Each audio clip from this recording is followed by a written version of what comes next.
Welcome back to another resin pour. This time we're going to be making some more dice, so let's run through the safety equipment. For this pour I'll be using nitrile safety gloves and a mask rated for fumes. The dice that I'm making are going to be a bit of a glittery dice in purple, so let's see if I can make some glittery grapes. I'm only going to be doing 100 milliliters of resin. So into the mixing cup I'm going to pour 50 milliliters first of the A side.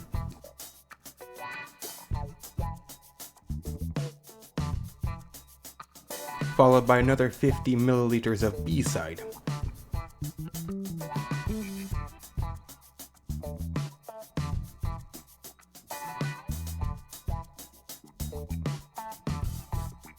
When mixing the resin, you will see it go from clear to being stringy to being cloudy and then back to being clear.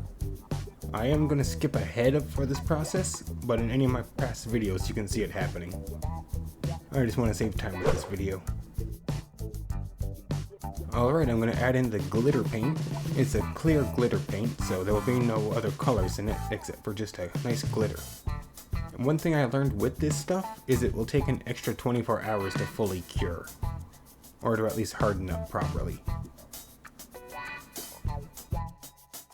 For the purple, I'm just gonna squeeze on the bottle, and however much goes in is how much we're gonna use. Alright, let's begin mixing the resin and start coloring it. Now that is quite a bit pink, a bit more pink than I want, so I'm going to add in some blue in hopes to make it a more deep purple.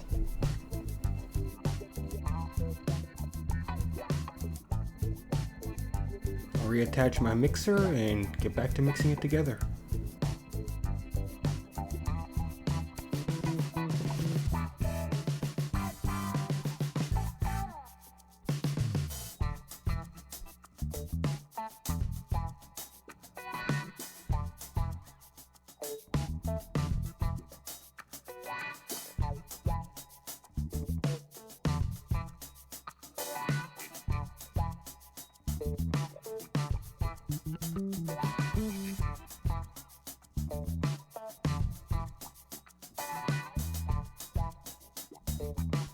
This time I'm only going to pour half of the mold, in hopes to let the bubbles rise to the surface and escape before pouring in the rest of the resin to seal it off.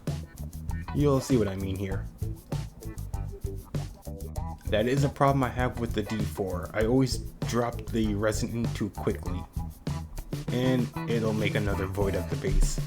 I never fixed it because this resin's it's not as clear, so I couldn't see it and I didn't know at the time. But right here you can see that I've actually left a lot of room. Each one's only about half full right now. Now I'm just going to spray it, tap the table to try and release as many air bubbles as I can. Picking it up and dropping it to, like I said, try and coax the bubbles up. After letting it sit for about 10 minutes, I poured in the rest of the resin.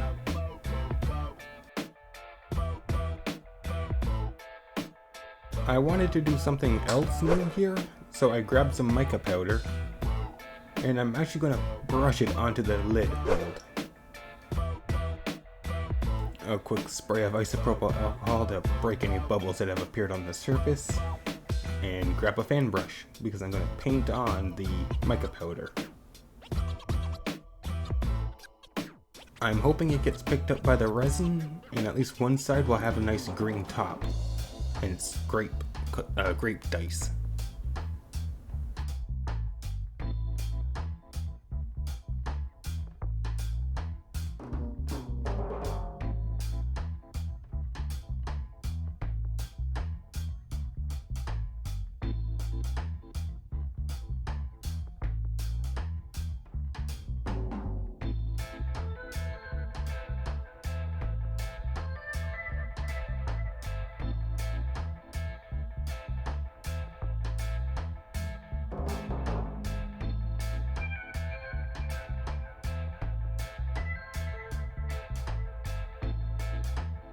As you can see, I still have quite a bit more resin left, and I am going to be pouring it into that small mold off to the side, as well as a pyramid mold too.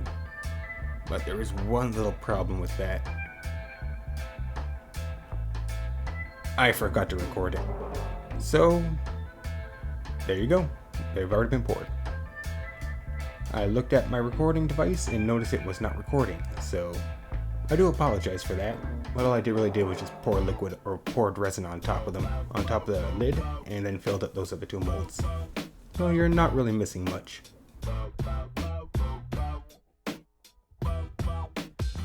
We're going to take the cap, line up the keys, and push it on.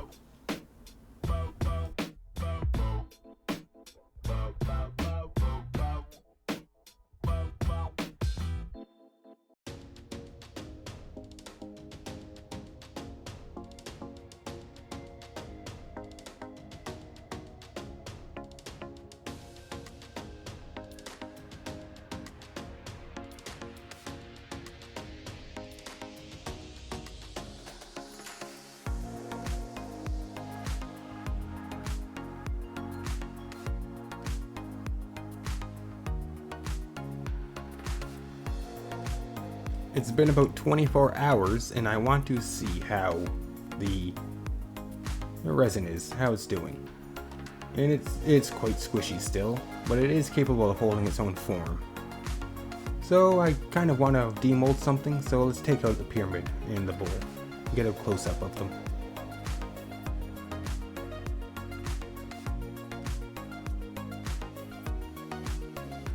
Here you will be able to see an idea I had for the pyramid. I actually put that broken D20 I had into the top of it, but sadly you can't really see it. And I did think of a different idea for it, but I never did it. The other idea was to put it in the mold and use the purple on top of it to make a two-tone pour, but hindsight's 2020.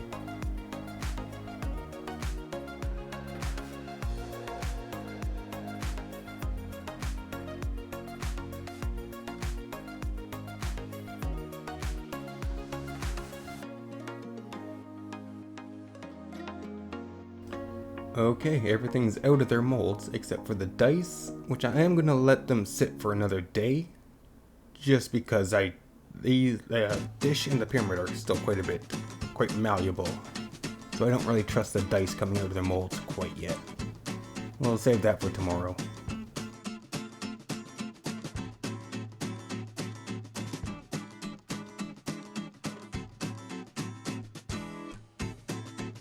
Okay, it's the third day, and as you can see, the pyramid is still a bit malleable, but it's a lot more solid.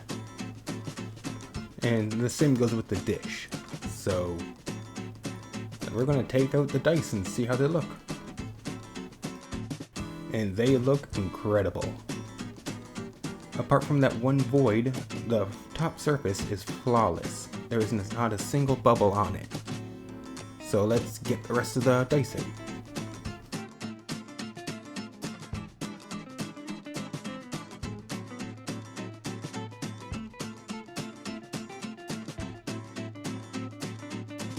Here you can see the void that I was talking about with the D4. How I didn't pour it in slow enough, and the top of it. No, it does not have the resin. The mica powder paint didn't work out that well. It just kind of got absorbed into the green and just made a muddy surface. I'm going to use some scissors to separate them and just peel off the excess flashing.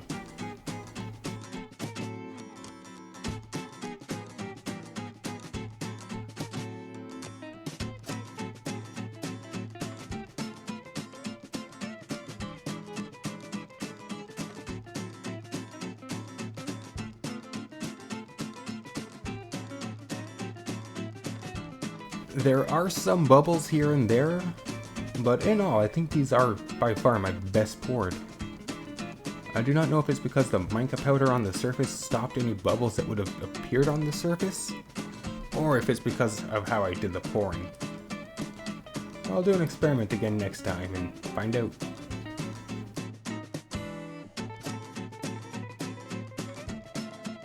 For inking, I'm going to be doing a nice silver ink. So, all I'm going to do is cover one surface with a paint, and then wipe away the excess. Here you'll see me doing the entire D20 before I cut, finish, and show you the end result.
Okay, and we're done.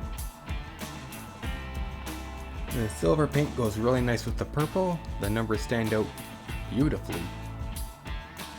A little bit muddy from the paint, but I can always clean them. I don't really want to though. I like them. The purple did turn out a little bit muddy, so I'll ease up on the blue next time. I want to make this type of purple again. Well, that's about everything. Thanks for watching. Bye.